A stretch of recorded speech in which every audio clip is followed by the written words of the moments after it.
Hello everyone and welcome to the video on ratchets. This will be another quick video tutorial on the latest module. I'll try to do one of these every 3 weeks to a month.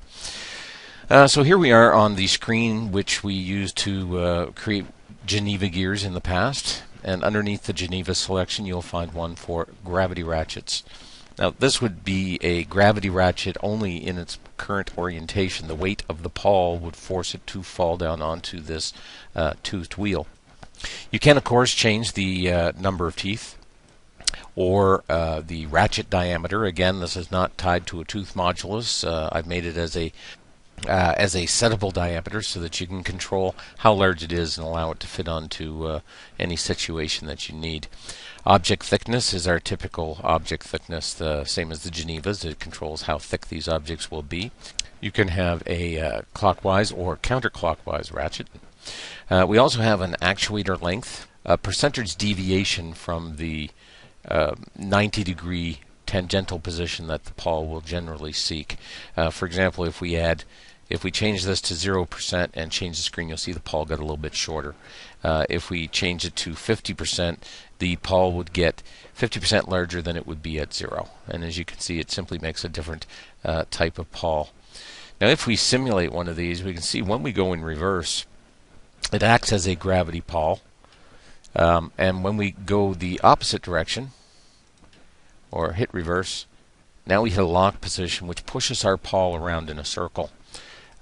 This has to be understood in the context that you're going to be using these pawls with another gear or with something else if you're going to run them in two directions. Since Gearotic Thus does not have the capability of locking a gear set based on a locking condition like a pawl that's going the wrong way, we need to have a dual directional pawl, and because of that there's two ways to use these pawls in your mechanism. So let's take a look at both ways that you can plant these onto your project's screen.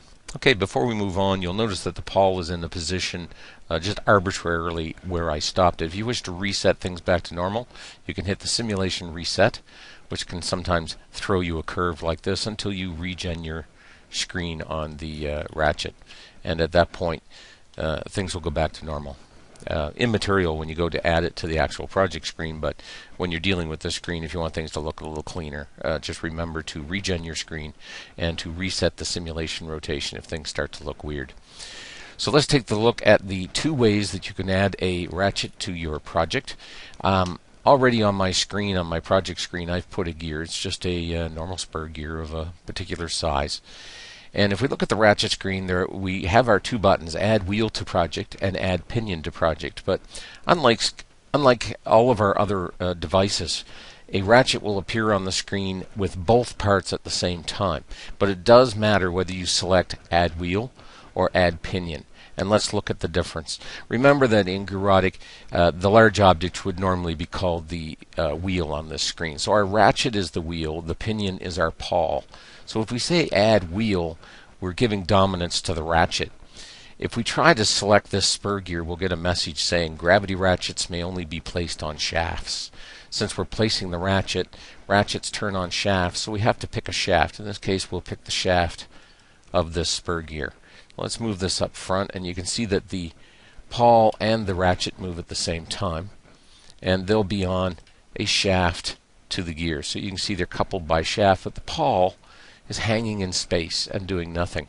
Now if we simulate, you can see that the ratchet turns with the gear in all circumstances. In this particular case, the pawl is left to hang in space because it's simply ratcheting over the teeth going in the right direction. But if we reverse the direction of this, once it comes up to its lock, you can see the pawl begins to move. Now the pawl is not connected to anything at the moment, so let's connect something to it. Let's kill that simulation. And let's go back to our tools, go to our circular gear screen and add a pinion to this. Now when we go to add the pinion, if we go up here to, sometimes it's hard to pick the object on the screen if something's in front. Sometimes if you tilt the screen you can get a better selection. If I select the pawl, it will tell me that I cannot place a pinion there because they're of differing types. Whenever you're placing something on a ratchet, always select the ratchet itself. So if I select the ratchet, the system is smart enough to know that the ratchet cannot mesh with an involute gear. The involute gear should not go on the shaft with this ratchet, otherwise I would have selected its shaft like I am here. No, instead, if I select the wheel, it will know that the pinion is going to drive this gear. So we're going to put it right beside the ratchet. I'll bend it over so you can see what's going on here. Now, as you can see, there's no shaft going from the ratchet to the gear. And I'm not showing the pin. This gear would normally be larger and large enough that you could pin the pawl to the gear. And I've made the gear smaller on purpose so that we can get a better view of what goes on. So now when I say rotate, you can see the primary master gear, the large one here, is turning. That turns our wheel, our ratchet. Our ratchet is turning in a lock direction, pushing the pawl, and the pawl is attached to this small pinion because of the way we placed it. So the order goes master to ratchet, ratchet to pawl, and pawl to spur gear. And if I reverse direction, you can see that the pawl now ticks away, and since the pawl is connected to the spur gear, it doesn't move at all. And we can see that further, and it's a good way to give a recap on how links work. If we just stop the simulation here, if I click on the big spur gear, we can see that it is the driver. And when we look at the links down below, it says the driver drives the shaft. And that's the only thing that this driver is driving, is this shaft. And when we click on the shaft, then we can see that it is linked to the gravity ratchet. So there's our gravity ratchet. And the link on that says it's linked to the gravity pawl. So the ratchet is driving the pawl. And if we look at the pawl is linked to spur 1, which means the pawl is actually connected to the gear. Now again, normally you would make this gear larger and put a pin between the pawl pivot to the gear so that the ratchet can push the gear around. And that's one way of placing a ratchet. So that the gear drives the actual ratchet. Now, if you select either part of the, let's delete spur 1 here. You can hit the delete key on your keyboard now in order to delete objects. We will remove its shaft as well when it asks. Now, if I select either part of the ratchet and hit the delete key, the entire ratchet will go away and we're back to our primary gear. Remember now that on your property screen down here, you do have undo and redo buttons, and there's a redo button where my ratchet comes back, and again I can hit the delete key and make it go away. So let's use the other method of ratchet placement, which is here where we say add pinion to project. Before the last time we used add wheel, and you can see that the wheel joined to the shaft. If I now try to join to the shaft, I will get a message that says pawls cannot be placed on shafts. You can only attach a pawl to a gear. So we would have to pick this gear, and now we can place it. And let's place that. What has happened now, if we look in between, you can see there is no shaft joining the gear to the ratchet. The pin is not shown. It is virtual, and it's up to you to attach your pawls to your gears in the right situation. But now if we simulate, we can see that the gear is actually attached to the pawl. At all times it will stay attached to that gear. And if we reverse it, when it comes around to its lock position, the wheel will start to move. And because the wheel has its own shaft, you're now free to add gears and so on to the shaft of that ratchet, and the ratchet is now independent from the driver gear.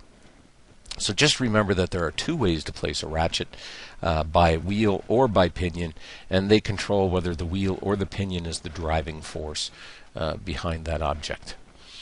A couple other things that you may not have noticed since the last version. We now have a project summary button. There is actually two of them. If we go to our DXF screen, there is a button on the screen called Summary Report. If you press Summary Report, a report will be saved into your project folder, and you'll hear no more about it. However, if you go to your property screen, the one we're always on, and hit Project Summary, you will get a text file which opens up, which shows you all of the gears that you've currently designed, various factors of how you designed them, what the settings were and so on, what they're linked to, what the distances are for the linkages, where they reside in the database, where their normals and coordinates are, and so on and so forth.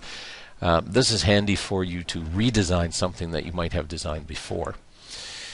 You can hit Project Summary whenever you make a change and see what changes you made. One further thing we can do If you have loaded a project from before and you're looking at a gear and thinking, gee, what did I use to create that gear? We know the information is here on the side with addendum and dedendum and the module and so on, but it would be easier to just right-click on Spur Gear and you'll see a new button which says Send to Design. And if we send to Design, you will reappear on the gear design screen with that gear set up as the wheel, so you're now free to modify as you like. You cannot yet replace the gear on the screen with this one, but you could delete the one on the screen and then add this one in and then shuffle your links. Eventually that will all be made automatic, but I thought that it may be handy to have the Send to Design button back because I know a lot of you relied on it before. Well, that's it for the changes for this period, and we'll probably have another module out hopefully within 2 or 3 weeks. Thank you very much.